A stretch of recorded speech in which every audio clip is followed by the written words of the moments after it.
Olá, seja bem-vindo a este terceiro e último bloco do programa Checkmate, que tem a honra de receber aqui o cacique da aldeia Catu e membro do Conselho Regional da FUNAI Nordeste 2, Luiz Catu. Luiz, vamos passar logo a pergunta para os nossos estudantes? Boa tarde, senhor Luiz. Meu nome é Leandro, sou estudante de jornalismo.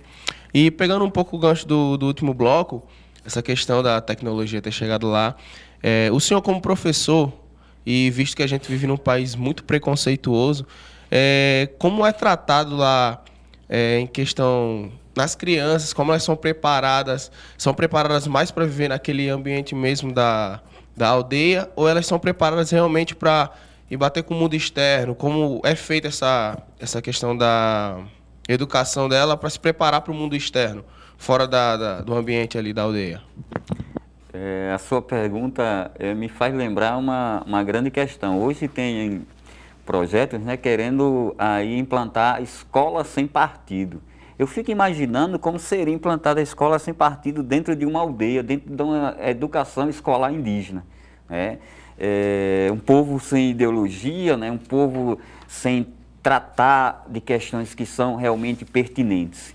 Olha, a educação escolar indígena, ela não pode de forma nenhuma abandonar um conhecimento científico, de forma nenhuma ela pode abandonar o conhecimento globalizado, é extremamente necessário. É necessário que o aluno indígena, ele se torne doutor, PhD, se for o caso, mas que a todo momento, que toda essa absorção de informação que ele adquiriu, ela seja usada para o bem viver do seu povo, da sua comunidade, da sua aldeia. A palavra é bem viver. Então, o bem viver para os povos indígenas, isso é imprescindível, isso tem que acontecer. E numa escola indígena tem que se trabalhar esse bem viver. E isso é visto. Quando fizemos a educação, iniciamos a educação escolar indígena no estado do Rio Grande do Norte, isso era tido como risadas, porque se você tratava, na hora que viemos conversar com o município de Canguaretama na época, né, de 2008, 2009, aí 2010, até 2011 e 2012, não havia diálogo algum sobre educação escolar indígena. Não se entendia. A própria escola fazia educação escolar indígena isoladamente. Nós elaboramos um currículo, nós elaboramos um PPP e executamos. Educação escolar indígena. Então, a partir daí, a nossa forma de elaboração, as nossas inserções de disciplina, a questão de trabalhar do Potiguara para o Potiguara surtiu tanto efeito, isso sendo ignorado por municípios e por Estado, que instituições de todo o Estado começaram a visitar essa escola indígena. E visitando essa escola indígena, começaram a ver o quanto o currículo era diferenciado e o quanto essa educação escolar indígena era importante. E para que essa escola fosse registrada, só em 2012, inclusive teve uma passagem que nós fomos tirados do censo como educação escolar indígena, porque o município e o Estado, em 2012, entendeu que a gente não tinha uma declaração da FUNAI para dizer que era escola indígena, então tira do censo. Tivemos que fazer uma audiência pública no município de Canguaretama em 2012, na Câmara de Vereadores, e lá não apareceu um vereador. Os índios na frente da Câmara Municipal de Canguaretama, Universidade Federal que foi convidada, estava lá, Museu Camargo Cascudo foi convidado, estava lá, FUNAI foi convidada, estava lá, Ministério Público, todo mundo lá, vereadores, boicote geral do município. E o que fizemos? Tivemos que fechar a frente da Câmara e dançar um grande toré, do jeito que eu estou aqui, descalço. Que quando nós vamos falar e queremos sentir a Mãe Terra, queremos sentir o contato com ela. E para que fosse aparecendo 1, 2, 3 até chegar a metade dos vereadores no município. Para a gente voltar para o censo. Para fazer uma escola indígena, foi necessário outras revoluções, foi necessário outros enfrentamentos. E o Ministério Público acionado aqui dentro do Estado. A gente acionou o Ministério Público, inclusive eu fiz a ação no Ministério Público. A partir daí, por causa dessa luta, eu me tornei o primeiro diretor da primeira escola indígena. Mas só 4 anos conseguiram aguentar o diretor da primeira escola indígena, porque tem uma luta política para os povos indígenas e não conseguia aceitar determinadas coisas que se tem em política partidária, que não pode estar intervindo na luta indígena. Então, a educação escolar indígena é necessária, sim, mas a base comum ela é necessária dentro da escola e o indígena que está sendo formado lá na aldeia Catu, ele tem um contato geral com toda a outra sociedade. A gente tem uma ação lá na escola, sempre acontece no horário da tarde, que é a parte diversificada, que é o intercâmbio cultural.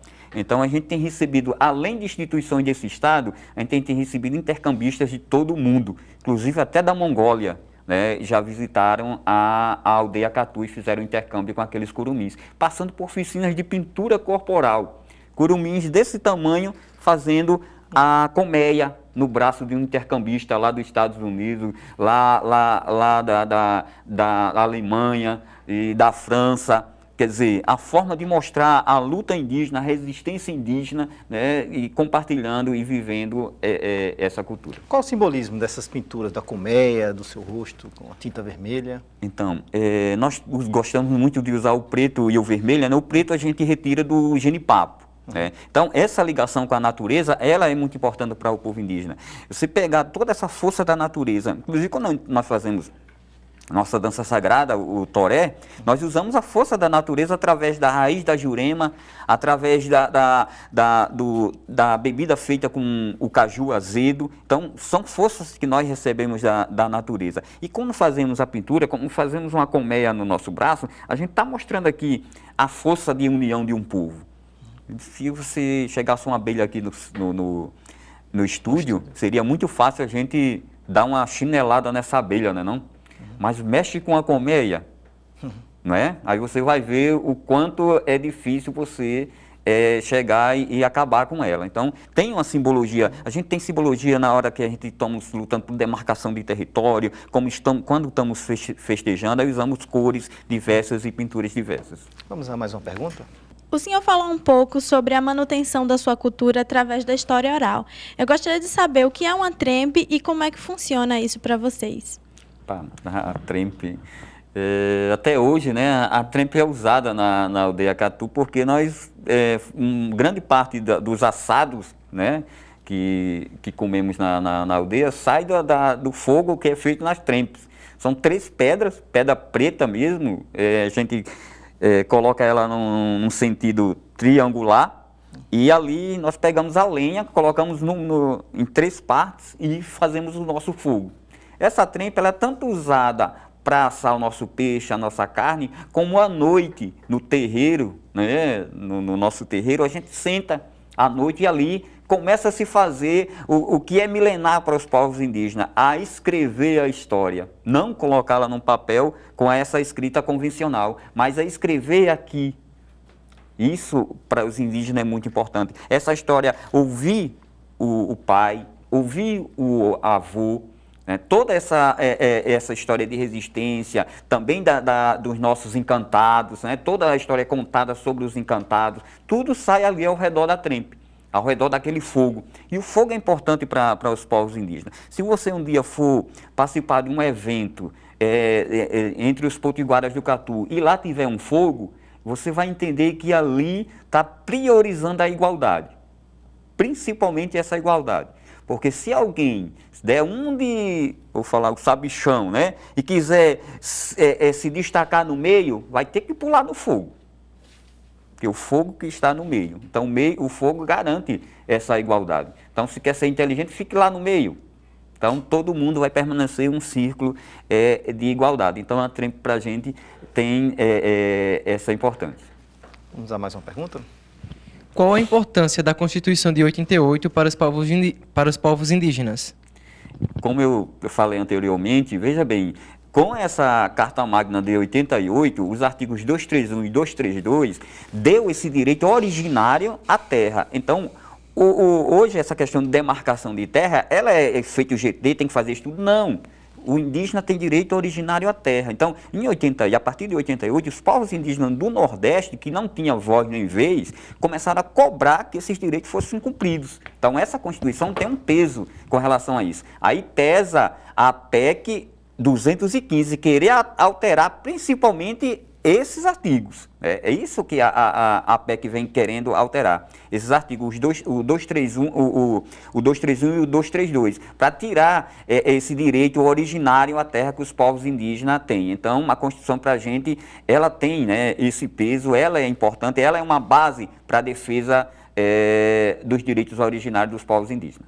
Catu, recentemente a gente teve aí a exoneração do então presidente da FUNAI, o Antônio Costa, e ele saiu dando entrevista falando que estava sendo exonerado porque houve uma pressão do governo para que ele nomeasse 20 indicações que seriam políticas e não especialistas na área indígena. Qual a leitura que o senhor fez dessa situação e sobre a nova nomeação do presidente da FUNAI? Olha, nós não tivemos um diálogo aqui dentro do estado do Rio Grande do Norte com o Antônio Costa, né? Então. Inclusive, assim que ele foi nomeado, ele também foi nomeado pelo atual presidente, né, o Michel Temer. Ele foi nomeado pelo Michel Temer, inclusive por não ter entrado em consonância com as ideias desse governo que aí está, e que é um governo, para nós, povos indígenas, genocida, ele terminou sendo exonerado. Mas, para os povos indígenas, ele assinou um decreto, o 9.010, extinguindo a FUNAI aqui dentro do Estado. Então, a gente teve um confronto grande com relação. E esse mesmo Antônio Costa, ele assinou um documento, né, afirmando que ia reabrir essa FUNAI dentro do Estado do Rio Grande do Norte. Após ter assinado esse documento, ele foi exonerado. Então, não dá para nós, povos indígenas do Estado, falar, não, qual é a leitura que nós fazemos dele? Ele tem um decreto assinado por ele, tirando a FUNAI do Estado do Rio Grande do Norte. Ele não dialogou com os índios do Estado do Rio Grande do Norte. Ele é mais parte de um governo que tem a todo momento usurpado direitos fundamentais, não só dos povos indígenas, né, mas das populações mais carentes aqui do Brasil. E o pior, né, agora vem um general ocupando a posição do Antônio Costa. Eu não sei se seria pior o Antônio Costa ou se esse general, que os povos indígenas foram contrário à nomeação dele e agora está como presidente interino, né, da FUNAI. Mas os povos indígenas, novamente, são contra essa militarização da FUNAI. Nunca vamos concordar com essa palavra também, a militarização da FUNAI. Mas eu não teria o que falar porque o Antônio Costa não dialogou conosco, não teve conversa aberta com os povos indígenas aqui do Estado. Tudo bem. Vamos a mais uma pergunta? Cacique Luiz Costa. Pode ir de novo. Luiz Catu. Costa, de onde eu tirei isso? Do Antônio Costa, que ele estava falando agora. Luiz Catu. Cacique Luiz Catu, quais são as atividades que vocês desenvolvem na comunidade? Vocês têm contato com outras comunidades indígenas? E com relação ao país, vocês se articulam com as outras comunidades? Vocês teriam alguma frente de advogados que apoiam vocês? Tem alguma entidade governamental que dá apoio, um subsídio? Ou vocês são completamente independentes e lutam pelas suas próprias causas? Os povos indígenas, a nível do Brasil, eles têm que estar unidos. É extremamente necessário. Inclusive, a articulação dos povos indígenas do Nordeste, Minas Gerais e Espírito Santo, que é a APOIME, ela é uma articulação dos povos indígenas que tem muito peso a nível de Brasil.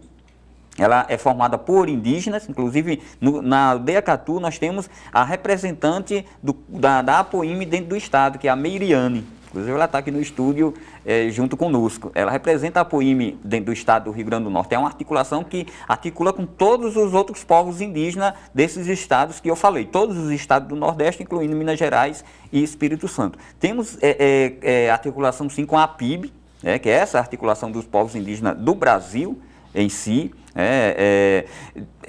Os índios do Rio Grande do Norte eles se reúnem periodicamente para tratar de suas questões e participam de fóruns fora do Estado, né? Inclusive, o Rafael, hoje, ele faz parte de um dos maiores e mais importantes, né, espaços de luta pelos direitos dos povos indígenas, que é a CNPI. A CNPI é onde se trata de todas as demandas diretamente paritária com o governo para povos indígenas. Então, nós temos representação aqui do Rio Grande do Norte na CNPI. E isso é importante, porque não se pode fazer uma luta indigenista, uma luta de povos indígenas isoladamente. Precisa estar assim, em articulação com todos os outros órgãos, todos os outros entes, todos os outros indigenistas e indígenas que fazem parte do Brasil, para que sejamos índios mais fortes e resistentes. O Abril Indígena é um momento onde esses indígenas se reúnem para tratar de demandas que são específicas dos seus povos, né, a nível de Brasil e a nível de estados também. Mas como é que está em relação às línguas indígenas, né? Ao Tupi-Guarani, se você puder contextualizar melhor a situação. Aqui no estado do Rio Grande do Norte, que línguas indígenas são faladas por essas comunidades e até que ponto a sociedade brasileira tem conhecimento dessas línguas? Você considera que são línguas mortas? Olha, falar que o Tupi, né, e o Brobo, né, que são línguas mortas, eu acho um equívoco e grande. Veja bem, e muita gente fala isso. E o engraçado, na hora que vai falar isso, falando Tupi. Porque diariamente as pessoas estão falando Tupi sem perceber que estão falando. Aí, não, eu estou falando português, o Tupi é a língua morta, tu está falando Tupi, se perceba. Passe por um estudo mais aprofundado da língua Tupi. Quando eu falei o Brobo, né, do tronco dos cariris, né, os índios do tronco cariri falam o Brobo, o macro G, e o Tupi, né, do tronco dos tupis, que é, no caso, os potiguaras. Veja bem, diariamente as pessoas estão tratando, estão num universo envolvido da língua tupi, por isso que a escola indígena João Lino não pode abandonar uma disciplina tão importante que é fortalecer a língua tupi dentro da aldeia. Você vive em locais, em cidades, em ruas, passa por rios, né, come frutos e tudo na palavra tupi, e comete até equívocos falando, achando que está falando a língua portuguesa. Eu falo o sapo cururu. Você souber falar tupi, você não vai precisar falar a palavra sapo, porque cururu já é sapo. Então, para que sapo cururu? Aí, banana pacovã. Pacovã já é banana, para que repetir banana? Aí, como é que o tupi é morto mesmo? Como é que a língua tupi está morta mesmo nessa história? Eu chego na região onde está a aldeia Catu, Catu Bom, Canguaretama. Aí Câmara Cascudo diz que é Vale das Matas, poético, né? Mas se você for ao pé da letra, está mais para lugar dos vasilhames, onde se faz vasilhas de barro. Porque Canguaretama não tem nada a ver com o Vale das Matas. Eu não sei qual foi o tronco da língua tupi que o historiador na época tirou, né? Mas a gente que faz esse estudo do tupi não vê muito esse puxado para esse poético Vale das Matas, não. Aí a gente entende que ele errou tanto quanto quando ele disse que os índios do Rio Grande do Norte tinham desaparecido. Então a língua tupi ela está viva em todos os cenários. Quando eu digo, olha, esse ferimento, rapaz, está virando uma pereba.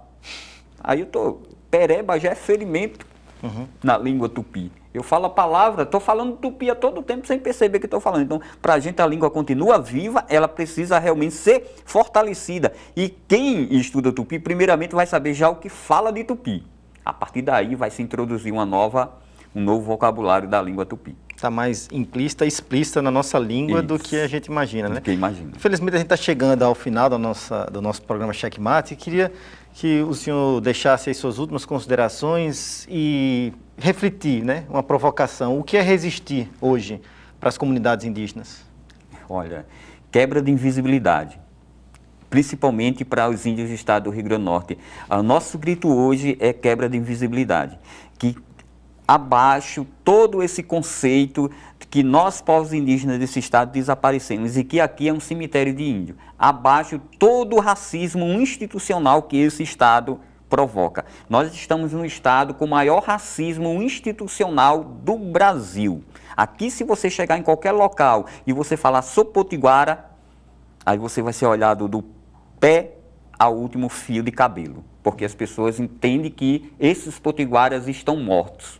Então, esse é um desafio para os povos indígenas hoje, reescrever, colocar a cada palavra que falamos, a cada palestra que eu dou dentro da aldeia, a cada instituição que vai lá, eu acredito que dali sairá pelo menos um estudante para a academia, para a universidade, que vai escrever uma tese, que vai falar do povo indígena resistente do Rio Grande do Norte, não de um povo do passado, do índio caçava, o índio pescava, o índio usava tanga, o índio usava pintura, não. O povo indígena vive assim, resiste assim e está assim. Cacique Luiz Catu, muitíssimo obrigado pela sua participação aqui no Checkmate. Foi uma entrevista extremamente esclarecedora. E assim vamos encerrando mais um programa Checkmate. Convidamos você a voltar na próxima sexta-feira com mais entrevistas. Muito obrigado.